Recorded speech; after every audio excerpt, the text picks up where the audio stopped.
A friend came to me with an old pre-built system running an E5200 dual-core CPU clocked at 2.5 GHz, 2GB of DDR2 memory running at 400 MHz, and an ATI 3450 dedicated GPU.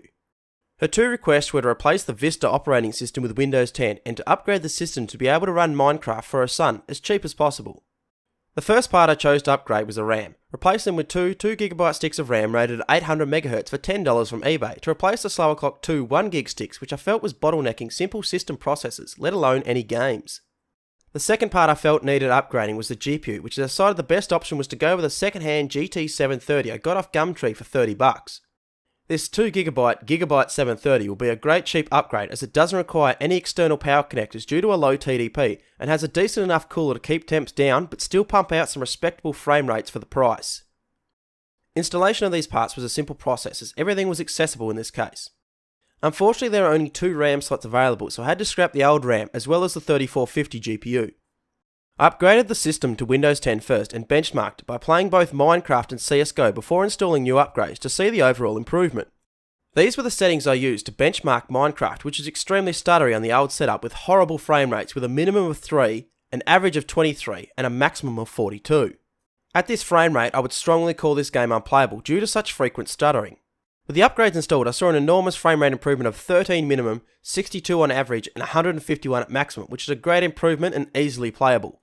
I also decided to benchmark CSGO, as it is generally the next game children seem to play once progressing on from Minecraft, as it is not a very graphically demanding game to run. These are the settings I used, as I feel they are good graphics balance without having all the unnecessary stuff like anti-aliasing turned on.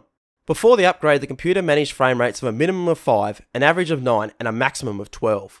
These frame rates made the game impossible to play with constant stuttering, making it a painful experience.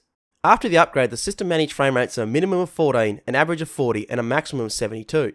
These frame rates made the game somewhat playable, although both games showed stuttering at times, which I feel was due to the weak limitations of the CPU not being able to process the frames efficiently, so that may be an upgrade for the future. For $40 though, these upgrades showed great overall improvements to the system performance, and my friend's son was wrapped with being able to play Minecraft at some decent frame rates without having to turn settings down to rock bottom. I feel the CPU was bottlenecking the system, although it was a very budget orientated GPU, so I'm unsure how much of an impact it could have made on frame rates.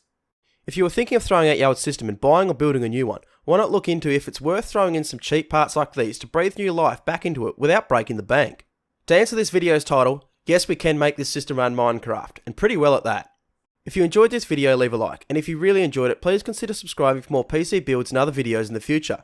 If you have a suggestion, question or criticism leave a comment, and thank you very much for watching.